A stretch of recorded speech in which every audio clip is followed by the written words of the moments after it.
ভাৰত চৰকাৰে সমগ্ৰ দেশতে ঘৰচীয়া হাতীৰ গণনা আৰু মাইক্ৰচিপ সংস্থাপিত কৰা এক পদক্ষেপ হাতত লৈছে।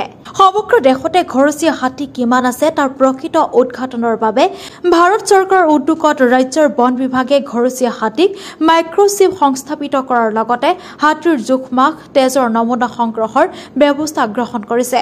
ইয়াৰ সমান্তৰালভাৱে ৰাজ্যৰ বন বিভাগে বন বিভাগ আৰু ব্যক্তিগত ঘৰচীয়া হাতীৰ গণনাও আৰম্ভ কৰিছে।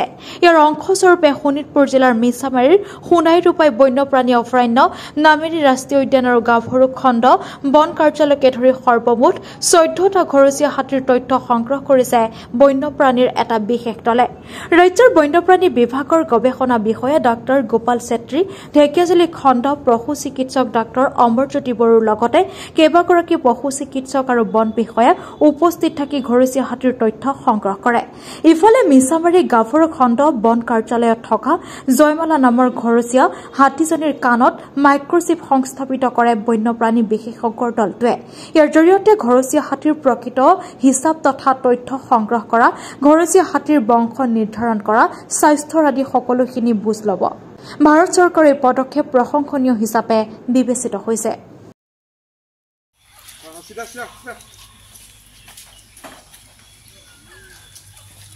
ভাৰত চৰকাৰে এটি প্ৰকল্প লৈছে ঘৰচীয়া হস্তি গণনাৰ।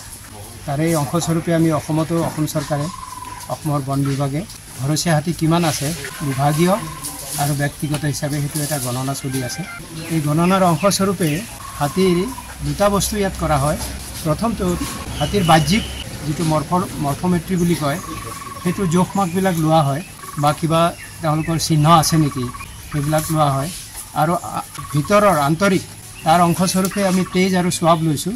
সোৱাব মানে মিউকাছ, যিটো সেইটো জেনেটিকেল এইটো উলিওৱা হয়, লিংকেজেছ ক'ৰ পৰা হাতী আহিছে বা কেনেকুৱা ইয়াৰ হাতীৰ এইটো বংশানুৰূপ, সেই বস্তুটো গণনা কৰা হয়।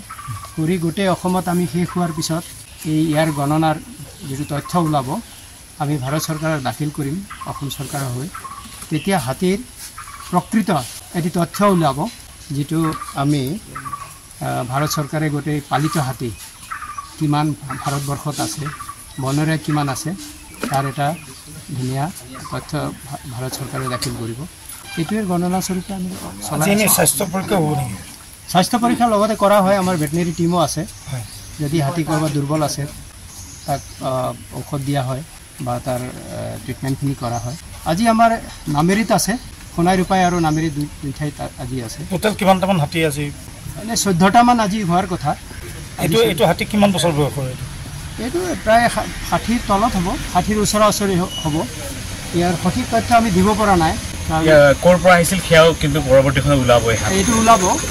আৰু ইয়াৰ পিছত আৰু যাতে ইয়াৰ যদি ব্যৱসায় অবৈধ ব্যৱসায় নহয় সেইবিলাক জনা যায়, কাৰণ মাইক্ৰচিপ লগোৱা হৈছে আৰু তেজো লোৱা হৈছে, যিটো জেনেটিক আমি অধ্যয়ন কৰিম। গতিকে ইয়াৰ পিছত আৰু কোনো মানে তথ্য বিকৃত কৰা নহ'ব। চৰকাৰী হাতীৰ মই এতিয়ালৈকে যিমান গণনা কৰিলোঁ প্ৰায় 200টামান হাতী আমাৰ হৈ গৈছে, বিভাগীয় হাতী। খুবেই স্বাস্থ্য পাতি ভাল, বেয়া নহয়। কিন্তু কিছুমান হাতী ধৰক চিকিৎসা ব্যক্তিগত খণ্ডত যিবিলাক আছে, চিকিৎসা বা থকাৰ সুবিধা নোহোৱাৰ কাৰণে কিছুমানৰ আছে, কিন্তু 200টা যি প্ৰায় গণনাকাৰ হ'ল তাৰ প্ৰায় ভাগৰে স্বাস্থ্য ভাল।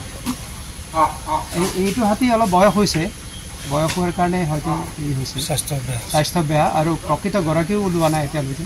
কিন্তু আমি বিভাগীয়ভাৱে যিখিনি পাৰোঁ তাৰ চিকিৎসা কৰি থকা হৈছে। এই হাতীটোৱে বন বিভাগক কিমান বছৰ ধৰি সেৱা কৰাইছে? বন বিভাগ সেইটো মই প্ৰকৃত তথ্য মোৰ তাত নাই, কিন্তু মই গম পালোঁ এতিয়া 5 বছৰমান প্ৰায় হৈছে হাতীটো উদ্ধাৰ হোৱা। কোনো প্ৰকৃত গৰাকী এতিয়ালৈকে ওলোৱা নাই। ওলালে আমি তাৰ বিশেষ ব্যৱস্থা কৰোঁ।